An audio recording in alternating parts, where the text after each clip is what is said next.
All right, everyone, I welcome you to this session. For whatever reasons, some of us seem to be coming in and going out again, but we're going to start right away. We have a very important person among us who has given us the privilege of having him with us in terms of his time and the things he's going to be sharing, some of which is his personal experience. So I consider this very important for how we're going to be inspired and knowledge we will receive from the session with Desmond Ogba. So please join me to welcome him as he takes the floor.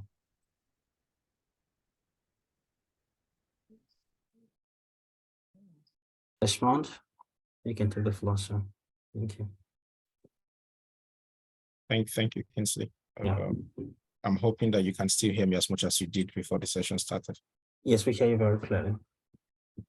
And I'm trying to share my screen. I hope. Okay. All right, for you to share the To screen, share my screen anymore. you will need But I suspect that if I need to share the screen with you, right again, and you may lose your recording. So it might be a choice between sharing the screen and you continuing to being the host. No, the recording. The recording will continue to run nonetheless. Okay. Go ahead. Good stuff. So this up.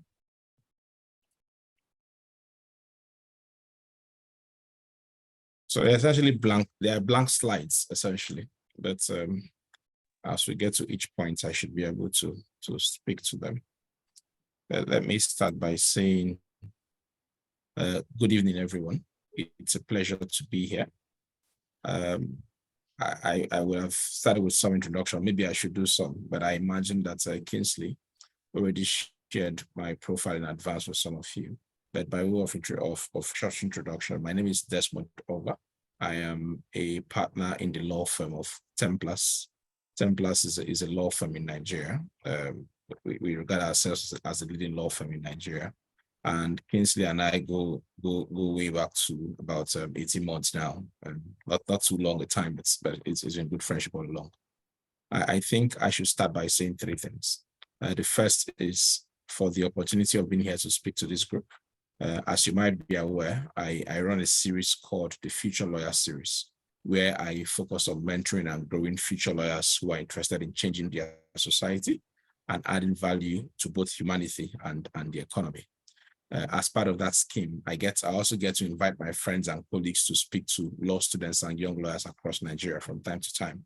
So knowing that there's a common trait between what we do at Future Lawyer Series and what is being done on this forum, it was an easy decision to make to say, Kingsley, I'm happy to do this. The second is to thank Kingsley for this initiative. There is a huge gap that needs to be plugged in areas of preparing young professionals for the future and providing the guidance that they need for both their education and professional aspirations. So any step that one takes towards achieving that must be firmly commended. And the last is, at the risk of being repetitive, is to publicly thank Kingsley for his growing friendship with me. We started a couple of months ago, about 18 months ago while I was at Harvard, and which we have both made efforts to sustain as much as possible, regardless of distance and time difference. That for me is in terms of the opening. Now, to the meat of this session, my focus this evening is to speak to you about what I have I've coined it slightly differently, but while retaining the content of it, and I have coined it to read what you now have on your screen, which is breaking through and charting a path in law, administration, policy making, and diplomatic practice. If you see the topic that was shared with you, it's essentially the same thing as what I've sort of condensed into this, what was probably a mouthful. And so I have also created the acronym for this purpose called LAPD, Law, Administration, Policy Making, and Diplomatic Practice. But not to disambiguate, this acronym has nothing to do with the Los Angeles Police Department. So let's just know this is a LAPD just for the purpose of our conversation, to show that if I refer to LAPD, I'm talking about the intersection between law, administration in terms of public administration and governance, policy making in terms of policy formulation and leadership, and then diplomatic practice in terms of consular services and diplomatic services. Now, for two reasons, I will throughout this session demonstrate some bias for law in dealing with the subject. The first reason for that bias is the fact that I'm a lawyer and I have a natural disposition to the subject of law, and will betide me if I dwell extensively on something other than law or in sessions like this. The second is to, and perhaps probably the most important, is to say that the most important reason I think is because of the centripetal and all-encompassing nature of law as a subject and as a profession. Law is that which attracts almost every other thing, and you can see an intersection between law and everything. So, but for that reason, law is broad-based, multidisciplinary subject that covers almost everything in humanities, and so it's easy for one to see the immediate connection between law and international relations, law and diplomacy, law and political science, law and conflict management. You can see all of that inside of that single profession called law. That has that centripetal nature. The legal profession is unarguably the single most represented profession amongst policymakers, diplomats, conflict managers, politicians, public administrators, name it. There is hardly any profession that you can find that has more representatives than the legal profession. And so if you were to back that with some statistics, and I do not know what the demographic in this session is in terms of who are those in Nigeria, who are those in the US, who are those elsewhere. But the statistics that I will give are common knowledge, and everyone would know that. So backing it up with statistics in terms of how that intersection between law and other disciplines work, which also informed the decision of the organizers to sort of put them together, is that of the 46 presidents that you have had in the United States, about 50% of them have a background in law. Over 60% of your world-renowned diplomats studied law at some point in their lives, even after their academic trainings in other disciplines. In the course of doing this, I also found out that about 15 of the British MPs are also lawyers, apart from those who have dabbled into things that have some intersection. And some of the most world-respected leaders also fall into the category of having studied law at some point. Taking our Nelson Mandela, for example, Hillary Clinton, Mahatma Gandhi, you can name them. So they're all part of that. Why is this explanation important? It is to demonstrate the relevance of the subject and the intersection between all of them. You should take it for granted that I'm also issues that affect the other point. So when I talk about law, take it for granted that what I'm saying also affects administration, affects public policy, affects diplomatic services, and so on and so forth. Now, I say that the professional world is as a global village. It's now a global village. And what do I mean by that? On account of globalization, the world has become completely interconnected, and almost every trade or profession can now be practiced on a cross-border basis. There is hardly any profession you can think about now that you can't sit back in London to practice. People sit back in Lagos to work for businesses in Canada. People sit in the US to work for businesses in Gambia. So that sort of global village, and hardly any trade that you no longer practice on a cross-border basis. And people hardly see their competition as local competition. My competition, for example, as a lawyer sitting in Nigeria, is not limited to my colleagues in the law firm down the road. It's not limited to my colleagues in the law firm within Nigeria. My competitors are in the US. My competitors are in England. My competitors are in Germany. It's all over the world because of the nature of the services we provide now. So today there are people who sit outside of California and do some work relating to Nigeria, except that they then need some local support from Nigerians. I also sit here in Lagos and do work relating to London, except that I also need local support for people who are in London. What that means is it's become a global village where all of us play. So for those who are aspiring into LAPD, again, not the Los Angeles Police Department, or who are new in it. And when I say those who are aspiring, I mean, I refer to those who are still students and who are studying to join any of those four interconnected disciplines. And when I say those who are new in it, I'm referring to those who have recently started out in that profession. And from what I hear, that is the majority. That combination forms the majority of the people on this call. For those who are aspiring into LAPD, what that means is that we must begin to see ourselves as global practitioners who are practicing, or at least able to practice our profession on a global platform. Now, put differently, we are now in a globalized world of work where we must be conscious and deliberate about the efforts we are making to stay relevant and keep up with trends that will ensure that we remain competitive, useful, fit for purpose, and globally mobile. So everything we do must be with that mindset. For those of us who are in law, we have already started seeing the impact of such globalization in Nigeria, both amongst our friends and even our enemies. In the legal profession, for example, we have seen or at least heard of one wholly trained Nigerian lawyer or some other LAPD professional who has spotted from practicing in Nigeria, whatever he or she studied, to working at some global law firm or some diplomatic center at The Hague or wherever it is, or some other international institute. So opportunities that were historically limited are increasingly becoming commonplace around the globe. And the fact that this trend is growing means that the competition to break through has become fiercer. It is now slightly more difficult. The competition is becoming stronger. So the question becomes, what can you, as a Nigerian, as a Nigerian aspirant, or as a young professional who is interested in LAPD at the national level, at the international level, do to break through in that sort of market? And how do you position or prepare yourself for a successful path or career? And that essentially is what we will spend time talking about this evening. Now, the next thing I have on my slide is categorizing LAPD students and professionals. The next thing I have is categorizing LAPD students and professionals.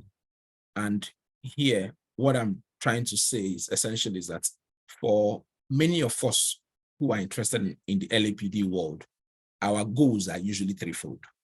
It is, and if we do an assessment of the people who are on this call, you would see that you fall into one of these three categories. First is, we want to have a great education at some globally renowned institution. Everybody you want to go to a great school and get some good education. Second, you want to land a reputable job that is professionally satisfying and economically rewarding, right?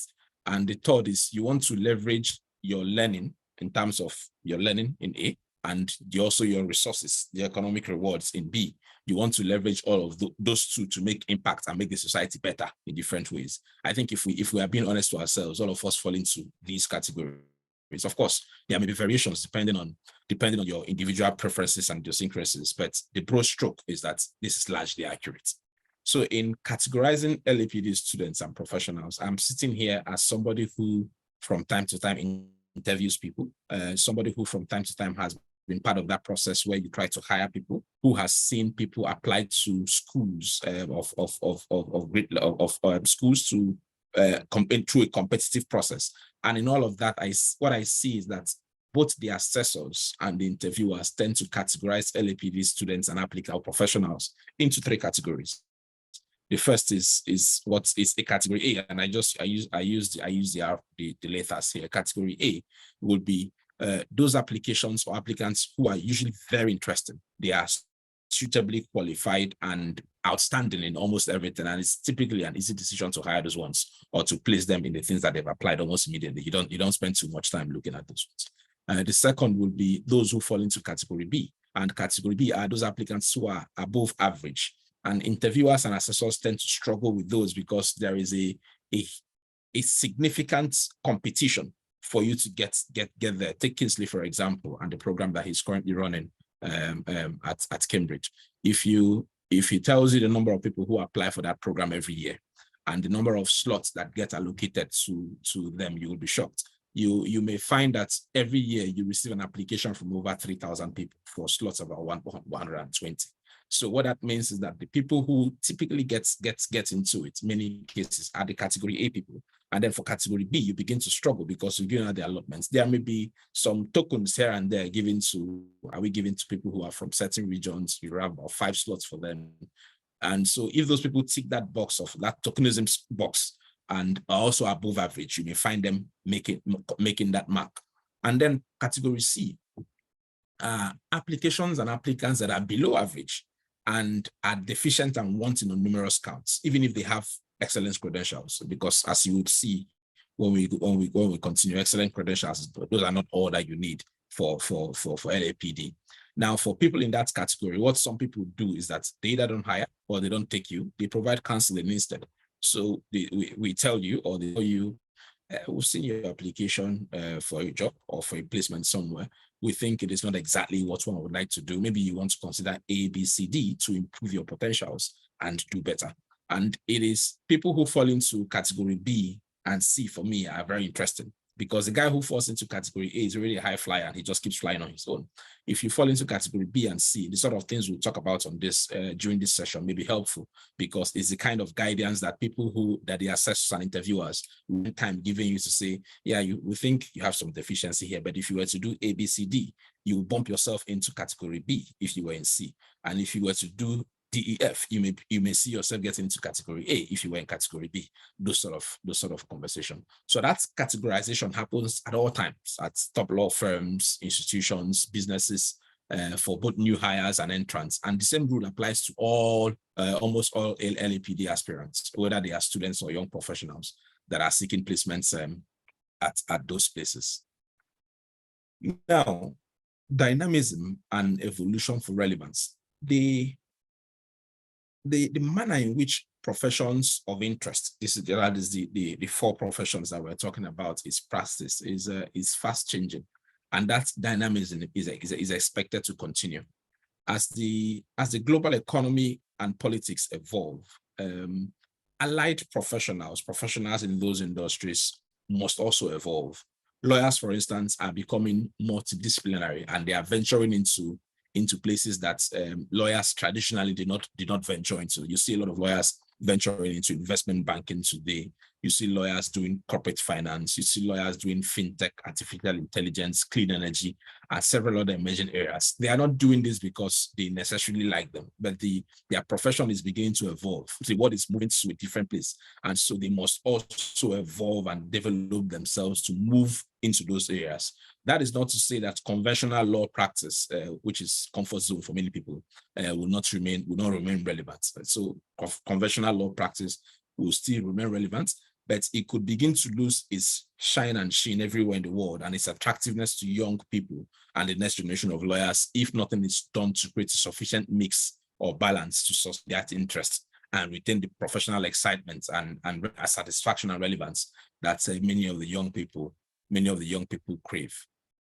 And I move to say there is something about that imbalance between supply and demand. You remember the topic again is you are trying to chart a course in LAPD, and how does that affect supply and demand in that space? You see here I talked about the competitive markets where supply exceeds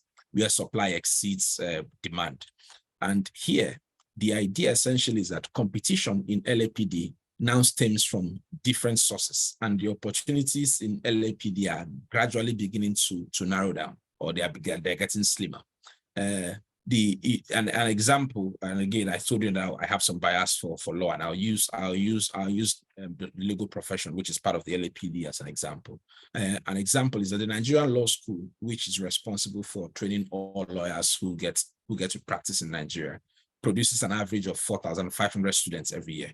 So for those who do not know, the way the Nigerian Law School works is you attend different universities, about 50 universities in Nigeria, and each university gets to feed its own students when they graduate after 5 years to the Nigerian Law School. So the Nigerian Law School trains you for 1 year and then pushes you into the society to be when you graduate from there to begin to practice law. So the Nigerian Law School, which is a feeder school for all of the universities, which is the receiving school from all the universities, produces an average of about 4,500 students every year. And this is for a regulated profession. I say regulated because of APD APD is not as regulated as L. Administration, public policy, policy making, and diplomatic services are not as regulated as L, because for L, the law school will tell you we only need X number of students from your university into the law school every year. And so for a regulated profession to produce 4,500 every year, you can tell what it means for other professions where you don't have those sort of quota system. They just produce any number that they want.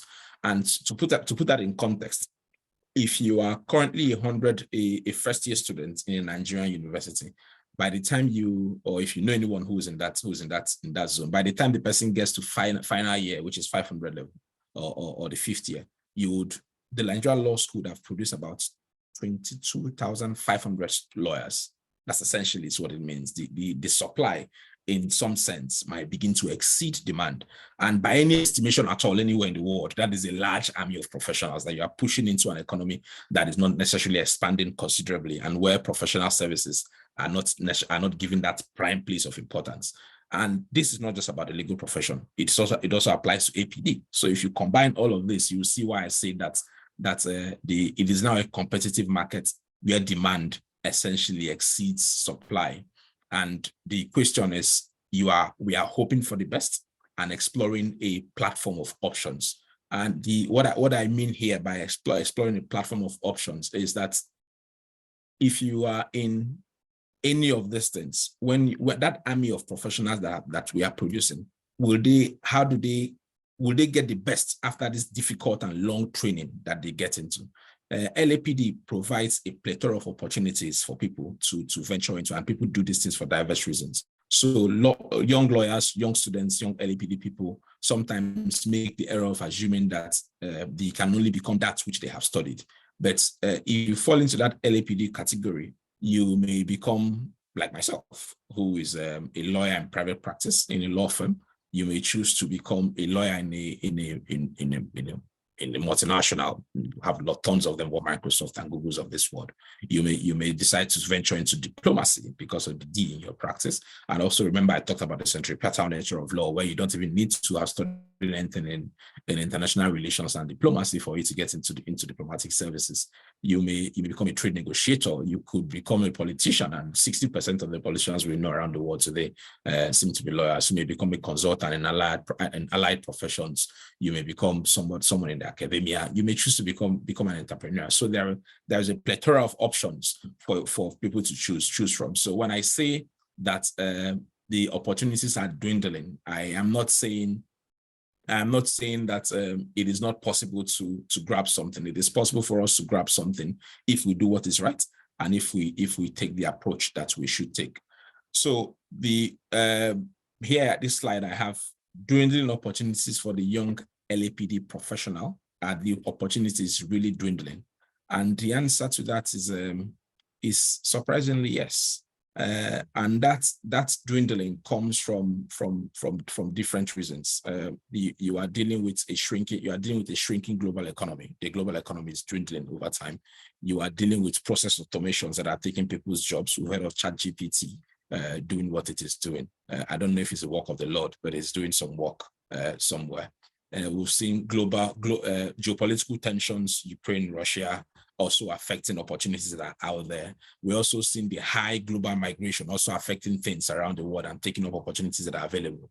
Because if you remember when we started, I said that almost each one of us in this session knows somebody who has moved from Nigeria or from wherever you are to another country, a more successful economy, to pick up a job. What that means is the guy who's coming 5 years later might not get that opportunity anymore, because global migration means others have taken up that opportunity that is present. And when we talk about opportunities in that sense that are dwindling, we are not just talking of every role. We are talking of opportunities where one can earn a decent living, where one can pursue professional satisfaction, and where you can compete with your peers in other professions and grow to the height of your career. That is what I mean by opportunity. An opportunity that doesn't meet these four things, where you can aspire to the top, and a decent living, aspire, grow to the height of your career. Those are not the kind of opportunities I'm speaking about. Opportunities exist in every sphere, but the ones that tick those boxes are the ones that I say are gradually beginning to dwindle because of the factors I mentioned earlier. how do we begin to stem that tide? How do we begin to play in that space when we realize that these opportunities are dwindling and are getting slimmer and not as much as they used to be, whether you are a student or a young professional? And that would lead me to a consideration of some of the things that I think we can do to make ourselves attractive and remain that relevant. And here I talk about positioning for the future. A dozen things that we must begin to do. The first is to answer the question: do good grades and class of degree really matter to people who are in this our LAPD space? Since we're in a group that promotes education, and also discussing academic path, I think I must start with this one. I must start with it because even though it sounds like a cliche, it's not something that one can stop saying. I know that sessions like this have happened many times. There is one coming up for those who are in STEM, mathematics, science, technology, and engineering, I think in a week or so. And I know that I won't be surprised if this point comes up again because it is absolutely important. The skills that we make as the skills that we grow as students are absolutely important. And what would make you a great professional is not just the grades that you make, but the skills that you also have.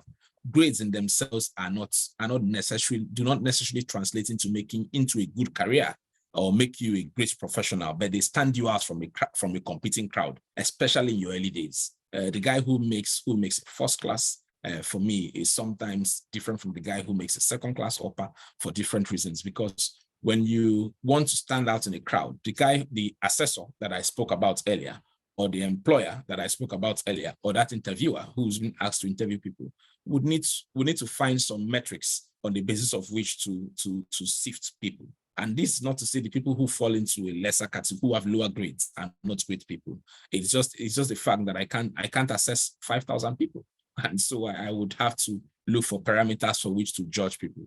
And since there are people on this call who are still studying or who are in different schools, one must emphasize the point that good grades matter a lot. They get you a foot in the door and help prospective employers and stakeholders in your growth to narrow down and see, who do I pick and who should I not pick for this? So you find people who are extremely, extremely intelligent and who will make good professionals not finding their way into that door, not because they are not good, but just because they did not tick that box at the early stages of when they started out. And because of that, the person who has the responsibility of saying, bring in only first class and second class people, says, I'm sorry, I can't bring you. I don't know who you are. You are sitting somewhere in Auchi. How do I know if you're a great person, if your grades do not reflect that? So do good grades and class of degree matter? Yes, they matter. But why they are good, just know that they are not in themselves or sufficient. There are other things one must do, even with those good grades, to pump them up. And that's why I say that they are very good for you at the early stages of your career. But as you go on, you realize that those good grades may not be enough for you to survive the rigor of professionalism. The second one is developing useful relationships, useful professional relationships. As an undergraduate or a young graduate who's seeking to make inroads into your career, the strength of your professional network is important.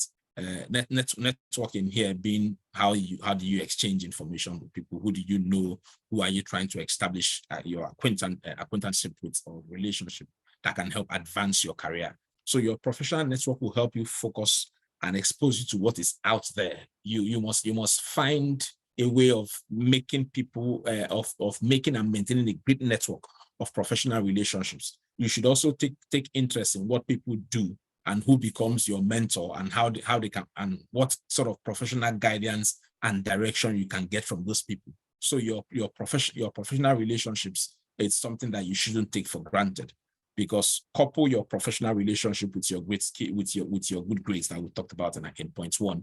You will see why certain people grow faster than others. I think they say that you always need somebody who is in the room shaking the trees for you. In workplaces, sometimes you will see somebody who the decision sometimes comes down to who can speak better for you. And here I'm not talking about favoritism. It's about who understands you. Which relationship do you have in that professional circle? Both of us, we're in a room where a decision is to be made. All the boxes have been ticked by both of us, and somebody just needs to say, I think I know this guy. I know candidate A. He has got exactly the same thing as candidate B, but I've dealt with this person personally. We've spoken a couple of times, and I think he's a sharp person. That might just end up being the distinguishing factor between you and the other guy who also tick the same boxes as you. One is we are for an LAPD session like this, undertaking useful professional internships and fellowships is absolutely important. You will see people who do the kind of things that the LAPDs do. What they do many times is as studying, they are doing some internship, and in their young days, they are also doing some internships and fellowships. They are scouting for different opportunities because they want to get as many professional internships as possible and fellowships as possible, because both are a great way to stay relevant and competitive. So as a young professional, the internships and fellowships are great building blocks that are necessary for your career path. Are you seeking internships in a law firm, in some public institution? It could be a ministry if you have the exposure. World Trade Organization, people do internships at the Center for Settlement of Investment Disputes at the United Nations, at ECOWAS, the African Union, foreign missions, Amnesty International. It could be anywhere. But because you want to stay relevant in that LAPD space, you can't leave any gap at all. You must find something relevant to get into. And why is that important? Most job openings and even applications to institutions, people who have got some experience will be found, will have more advantage. And for young school leavers, internships and certain fellowships qualify as relevant experience for you. If you are if you recently just left school, and for those who are in Nigeria, if you recently left school, you've done your NYSC and you're trying to get a job somewhere, the question will be, you will find people telling you we need relevant experience. Relevant experience, even for a job that is required at entry level. If you have done significant internships in a couple of places, those internships will count as relevant experience for you, for the person who is looking to so internships also help you to know your goals and how best to achieve them, because internships in top organizations and institutions give you a well-rounded exposure that is necessary to bridge that gap between your academic training and your future aspiration as a professional. And they expose you to more people confidence. So imagine you've left the university, university in Jos, and the next thing you do is that you get some internship for 2-3 months at The Hague, at the World Trade Organization, at Amnesty International, at any other institution, even within Nigeria. You will see that your confidence level when you spend those 3 months will be far better than that of the person who simply finished school and is looking for a job without going through that internship, or even better for those who spend time doing internships and certain fellowships while they are still in the university. That is absolutely important. And here I say we should mind the gap in terms of correcting the imbalance that might have been created unconsciously given geographical location. By that I mean I grew up in a town called Boko in Benue State, Nigeria, and there is a significant gap I realized between me and some of my peers who had either gone to school or who grew up in bigger cities. Because those ones were closer to the opportunities than I was. I could go out and intern in a smaller place. Those people had the opportunities to intern even in bigger places. And because the bigger the place, of course, the more exposure you get. If I'm interning in a smaller place, my exposure would not be as much as that of a person who has interned in a bigger place. But the more of those internships you do, the more exposure you get, the more you continue to hit and seek and to shoot for the top. The idea is there would be a natural gap between you and that person who is closer to those opportunities. And what you must do to cover that gap, if you fall into that category, is that you have to do more, 3 times more than what the other guy is doing. Because remember, again, your competition is not the same guy who lives in Jos. It's not the guy who lives in Auchi. It's not the guy who lives in your neighborhood. It is a guy whom you must compete with the same opportunities, whom you must compete for the same opportunities with when you get into that space. So realizing that there's a gap between your own exposure and that person's exposure, if you fall into that category, it means you have to do much more than you ordinarily would be expected to do if you were not there. Some useful tips on internships is that if you are still in school, the next time you are on holiday, you should consider a decent internship anywhere. And when I say internships, it could be in the big organization, it could be in the small organization. Don't take any of it for granted, because remember, they serve different purposes. Even the internship in a small organization in your local community would be helpful as work experience. The question is it the same? The question is, would it be the same as that of the guy who Kisley, is that me?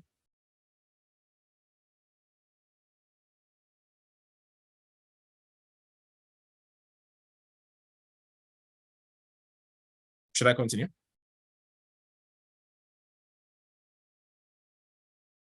Okay, I think that to mean yes.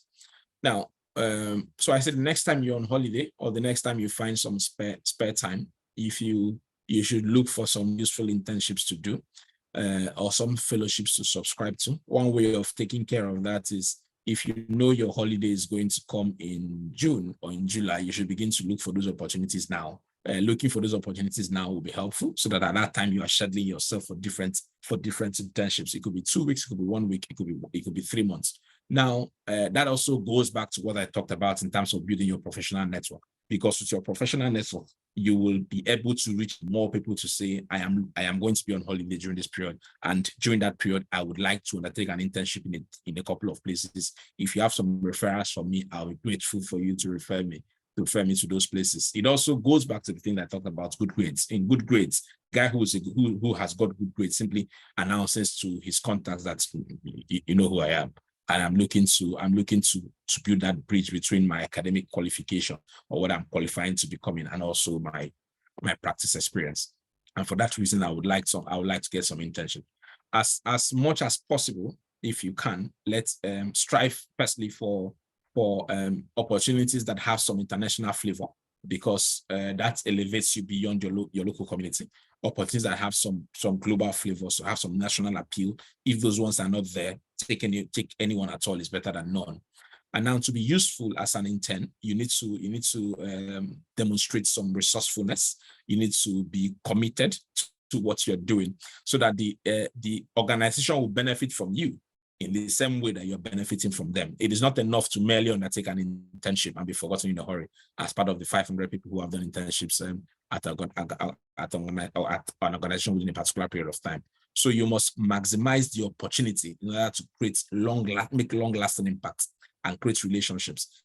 And this is important, because if you've interned in a place where you may want to do your begin your career, when you come there second time, you are dealing with more familiar people. You are dealing with people, you're comfortable with the people that are in. That shouldn't be too much of a problem for you to fit in. Now, my fourth point, and I'm trying to run through this very quickly. My fourth point is commercial awareness. Remember our category A LAPD. Our category A guy is the person we say ticks almost all of the boxes. He's done many of this. Our category B guy is above average, but has not entered category A yet. Commercial awareness, or even our category C guy, commercial awareness is one thing that can help you gradually find yourself in category A. Even if grades are not the best of grades, you don't have the best of relationships, because employers are attracted to young professionals who are commercially aware.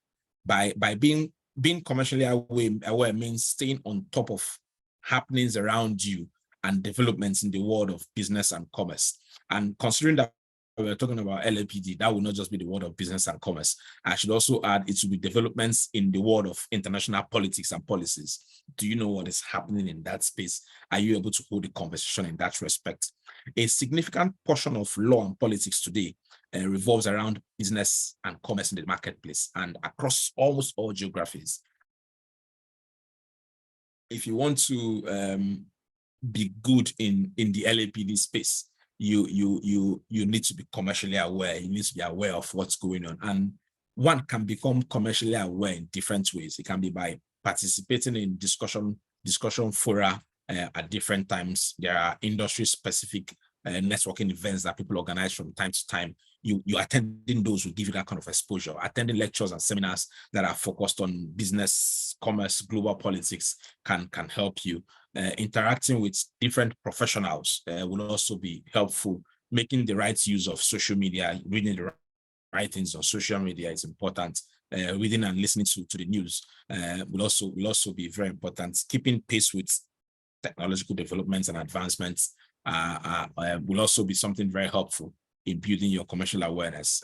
Commercial awareness is an entirely different subject on its own that one would spend a lot of time talking about if we were to deal with that. But I'm sure you get the idea. The idea being you must stay on top of what's happening. Like they say on Twitter, you must stay on top of the trends. You must stay on top of everything that is going on in your space. Now, what about the fifth one, which is understanding and demonstrating interest in emerging areas?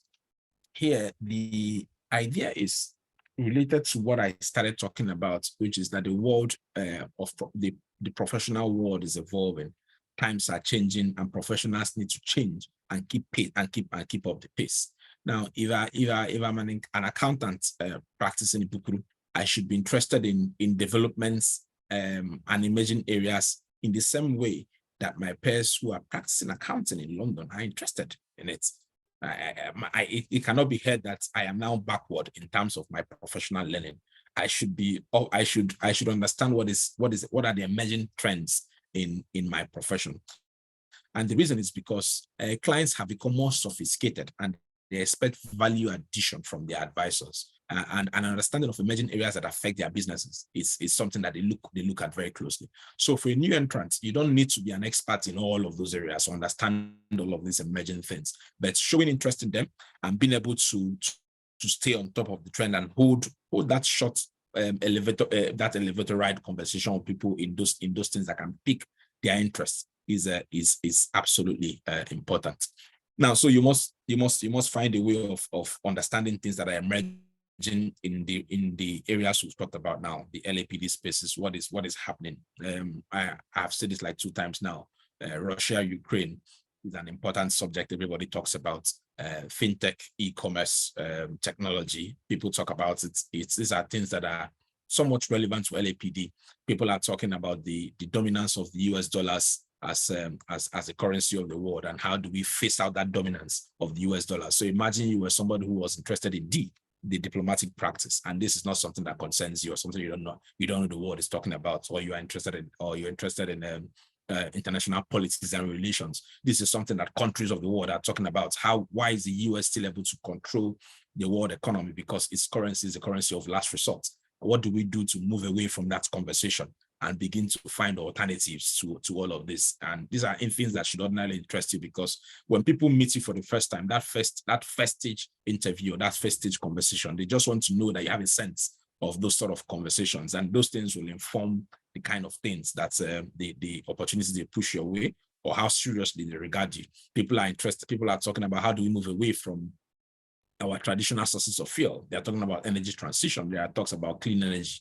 Everywhere you talk about again, staying whether it's in Europe, whether it is in North America, the talk is how do we ensure that there is clean energy? How do we burn less fossils? How do we use less of the kind of fuel we're relying on in Nigeria, and move on to other things? There are many of these topics that are things of interest that one must stay on top of in order to demonstrate an understanding of emerging areas and topical issues.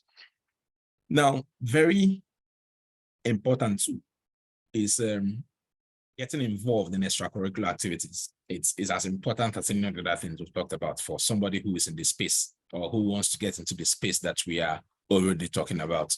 Now, when we started, Kingsley said, I will be talking to you about my own personal experience. Unfortunately, that is not what I've been doing.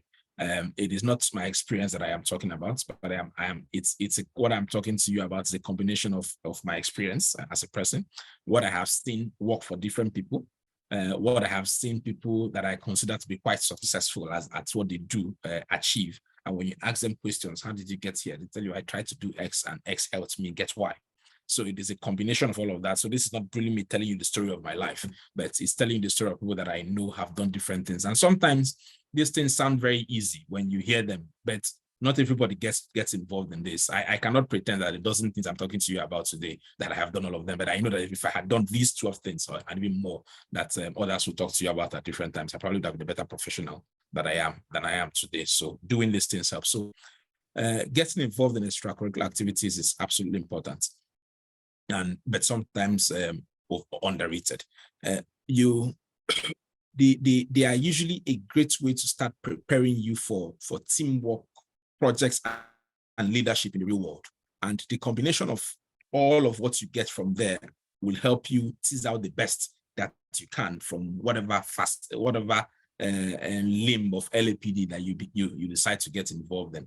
So for those who may be thinking about who are either in school studying law, for example, what we call our law clinics, our moots and mock activities while in school are very important if you are pursuing a career in law or conflict management. The law clinic being where they actually train you with the skills that you need to become, to the early skills you need as a lawyer if you qualify as a lawyer. So as a 200 level student, it is not your classroom work. That is something you leave class at the end of the day to get involved in. It's extracurricular activities for you. It is the same for people who are doing different things in APD. So building your skills in public speaking and presentation is another way to help you develop confidence and the ability. And one should expect that if you are looking to be involved in diplomatic services, it is one of the things you want to do. Public speaking, presentation, your presentation skills need to be top notch. And there are different trainings, different institutions that offer you the ability to train yourself in this sort of things. Community service and volunteering is another important thing. What are you doing in terms of community service? What are you doing in terms of volunteering? And since all of us on this call are necessarily from this part of the world, Africa, I would say that Oyibos tend to like this sort of things. They want to see how much are you giving back to your how much are you giving back to your society? How involved are you in your community? What are you doing differently apart from what you are paid to do? What have you volunteered to do at different times? Are you helping to create a better society? Not in expectation of a reward, but in the interest of moving this forward. And those things all count when you have a scanty CV. The kind of voluntary activities you've been engaged in all count in making you a better person. And for people who are making you a better candidate for different things. And for those who are interested in APD, learning the foreign language, one or two foreign languages outside of the English language is absolutely important for you. You can't want to play in the diplomatic services space and just stick to your single language. Yeah, if you stick to your single language, it will be helpful. But if you're able to develop that ability to speak different languages, or at least have passable conversations in them, that is a skill that will last you a lifetime. Now, how do you build your leadership skills, communication, organization, collaboration with people, teamwork abilities? There are different ways to learn this. So getting involved in extracurricular activities, absolutely important, and they tend to go a long way. Postgraduate degrees, how relevant? How relevant are these for our educational pursuits and for our professional paths? Is it relevant as a startup instrument? And for me, the answer to that will always be that the decision to embark on further studies should be guided by some experience, by some superior advice and clarity of thoughts on what you want to do in the long term. Just to be clear, postgraduate degrees are important and are a vital tool for one's continuous development. But experience has shown that employers and assessors tend to prefer professionals who have gained some years of experience before wanting to venture into further studies. I don't want to be a student all the days of my life. My learning has to translate into some real world issues at some point. I have finished my first degree, I've done my second degree, I'm doing the second degree, I'm doing a PhD. All of that I've spent about 12, 15 years pursuing. Some people would want to see at some point that you have started to put into practice what you learned, so that classroom experience and that real life experience will be useful to you as you come to pursue anything in where you are. And even from a personal perspective, the practical experience will help you decide on what you want to pursue your postgraduate degree in. Now, Another factor that will help you decide whether a postgraduate degree is relevant is to ask yourself, what am I acquiring this additional degree for? If you propose to join the academia, you want to become a professor, I would understand why you want to study all that period and simply say, let me finish my PhD before I pursue something else. So that makes sense. You want that is what you're pursuing. You want to become a professor, so you want to be in that space. Now, it should also be to ask yourself, am I looking to do policy formulation? For those who want to do policy formulation, that is the A and P in our acronym.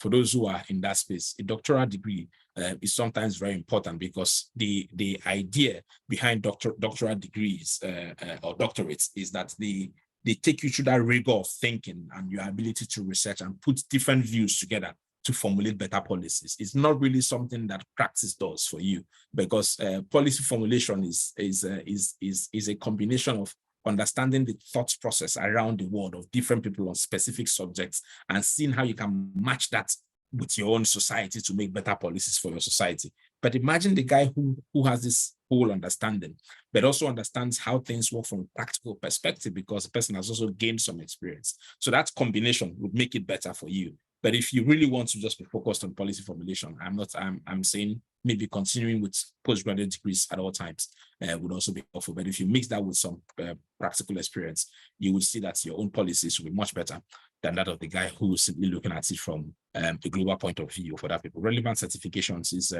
is my other point, which is slightly related to the point about additional degrees.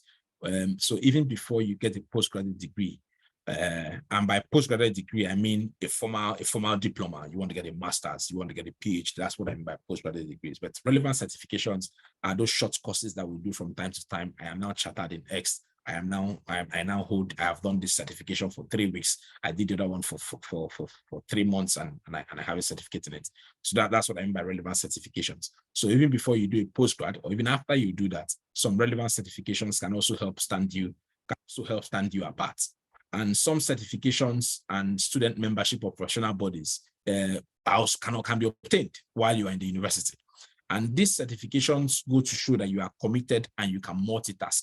You can do things differently. You can bring too many things. You can do different things at the same time. So you are studying and you also are pursuing some certification somewhere. For our own subject, there are numerous short certificate courses that you can do on development studies and diplomacy, international relations. There are just numerous of them that you can do online without even going into an institution to do them.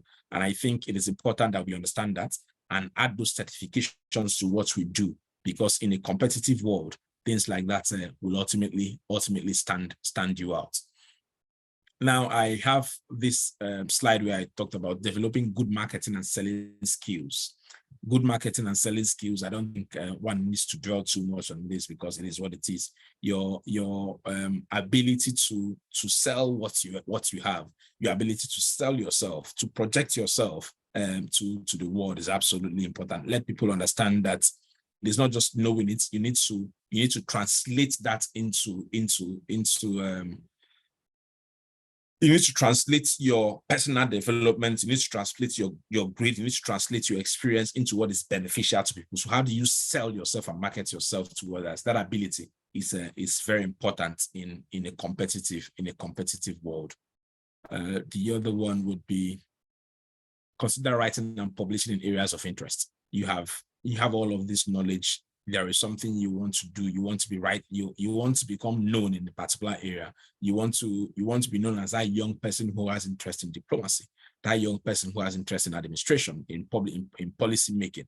Are you following the trends, and are you able to write and publish in those areas of your interest? What have you written? And I think the important thing about writing, particularly for young professionals and aspiring professionals, is at your early stages, if you see yourself writing numerous things, you may make mistakes, but people are able to forgive those mistakes far more than they would forgive those mistakes if you were to make them as a more seasoned professional. But what you have gained in doing so is that you're making those mistakes as a young person, and they help you to become better as you grow older in your field of endeavor. Now, there is the submitting impressive and persuasive applications. I'm not sure I need to spend time talking about this because your application goes ahead of you and they speak for you even before you arrive at the scene. So how are you able to package a very good application, whether it is for a job you are seeking, whether it's for a placement as an institution of learning? Are you able to put together an application that is concise, devoid of irrelevant information, but still comprehensive? Like they say, it should be long enough to cover the subject matter, but short enough to create interest. So ideally, your applications should be read by numerous people at different times because they bring different perspectives. So if you're applying for something in any of the allied subjects, you actually want to get people who are in that space to look at your application for you and give you their own thoughts and ideas on what needs to be done. Get people from outside that space to also give you their views, because many of the people who assess you, the assessors, are in many cases not just people from within your profession. They are people from outside of your profession also that are brought in to give that real world complement to what you are doing or what you've applied to do. Now, the last but not the least is developing other soft skills. That is the 12th item in our bucket list of things to talk about. Developing soft skills, absolutely important. You must have skills that stand you apart from the rest.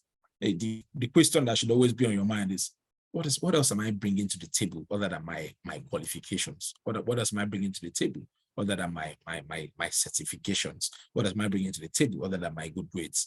So now LAPD requires you to professionals to understand numerous things: cross-selling the brand, use of technology. I talked about interesting conversations, commercial awareness, being savvy. You also need to be absorbent and versatile. You need to be like that sponge that absorbs a lot of information. You process it as much as possible. And all of these things come by staying abreast of what's going around you, reading widely, and understanding the things in your space. So there are different soft skills that you can pick up along the way as you are going through that training and doing what you need to do. Now, parting shots, not too many things to say. The question is, the competition is growing. You should not let that competition to pass you by. You need to stay awake and evolve with times. You should not sleep. You should not slumber. Keep doing the best you can. That interrelationship between all of the facets of LAPD that we talked about is important. So the things that I've talked about on this in this session, one might find them to be more useful to a particular space, but if you think through it, you will find how you can adapt them.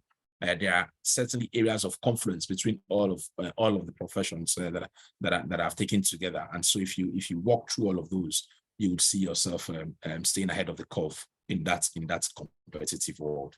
I'll pause here now for any question or comments or thoughts that anyone on the call might have. Kingsley.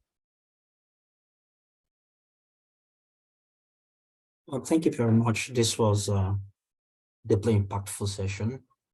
You are a mesmerizing speaker, Desmond, to say the least. Thank you. Thank you very much. I want to invite you, participants, to raise questions, or rather ask questions. You should have them already from what Desmond has presented. Do you have questions? If not, I have one or two. Desmond, you talked about practicing law in a multi-disciplinary fashion. That sort of contrasted the traditional law practice. And that seems like a pretty new trend. I'm not sure, but it looks like an interesting area in that, or rather an interesting way of practicing law, in that it pays more in some sense than doing law in the traditional sense.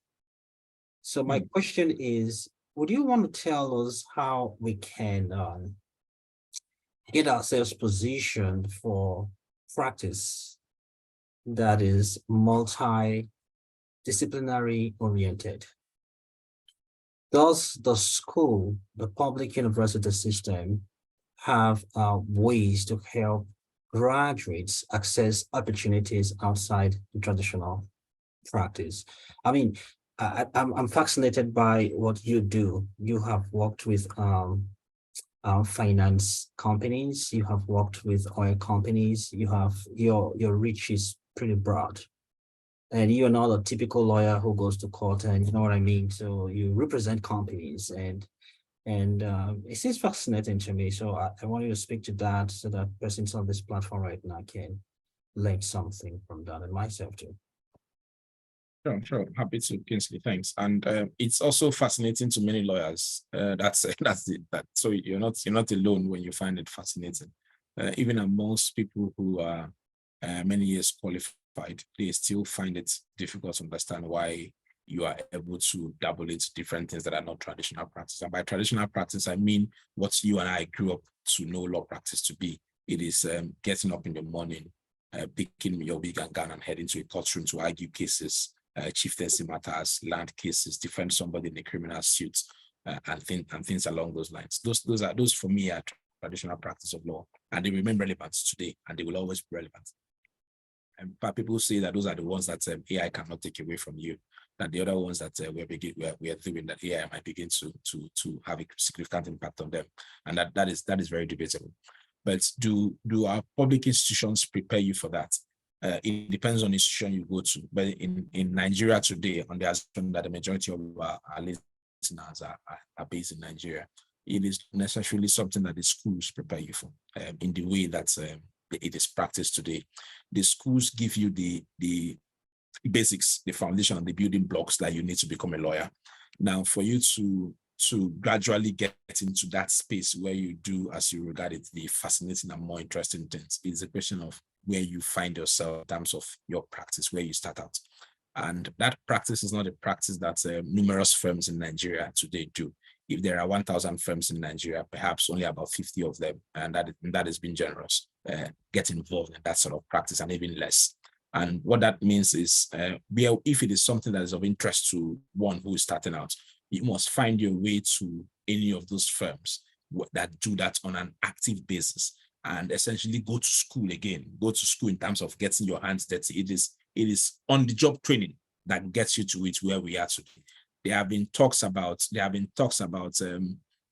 associations like the Bar Association in Nigeria setting up what it calls the Center for Commercial Law Studies, where in addition to your training at your university and the law school, you have a faculty where they're essentially training you on what you'd have learned if you were doing the job. But as you would know, that again will be going to school, because regardless of how much of these things you read and how much they try to practicalize them for you or simulate them for you in a classroom environment, if you don't advise clients on those matters and make the mistakes that you must make, you would not see the different dimensions to it. So the simple answer to your question is the institutions today do not prepare us for that sort of practice. But the organizations that offer that sort of practice is increasing over time, because it's an area of interest amongst different people. And so somebody who wants to get into that space must make that conscious effort to find his or herself into that limited league of firms that practice that kind of thing. And the sort of things we've talked about today will be helpful in standing you apart, because there's a limited universe of firms that do that sort of practice. It means that the rigor in getting into them is more. And if you want to survive that rigor, you need to tick many of these boxes that we've talked about, so that when you have that's your first level assessment to different people at those firms, you get a foot in the door and begin to have that conversation that will mold you into that sort of practice. Thank you very much. Do we have any other questions? You can unmute, please, if you have questions, and let's be quick about it. All right, Desmond, I think you were very clear. Your presentation was straightforward, down to earth, and packed full with wisdom. Again, thank you. You have shown yourself an example of not just being intelligent, but also being wise.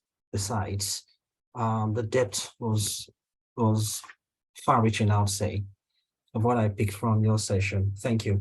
I was particularly challenged by your comment on writing and publishing early. you would be forgiven as a young writer if you make mistakes than when you write later and make mistakes later. And of course, I think that at any point in time that you start writing, you'll be making mistakes if you have not written before. So that's a big takeaway for me. Thank you. Can we put our hands together for him, please? Just unmute, and it could be a word of comment. I mean, a word of compliment. Just say thank you to him or a clap. Okay, thank you. Thank you very much, sir. Thank you very much. Thank you. Thank you Thank you. very Someone, much. I see in the comment section when I said I grew up in Boko, someone said Boko. That's Samuel. Samuel, why is that a surprise for you? Do you have any relationship Because with Boko? I never expected it. Actually, I'm frequent with Boko. I go to Boko like almost twice a month or 4 times a month. So I was not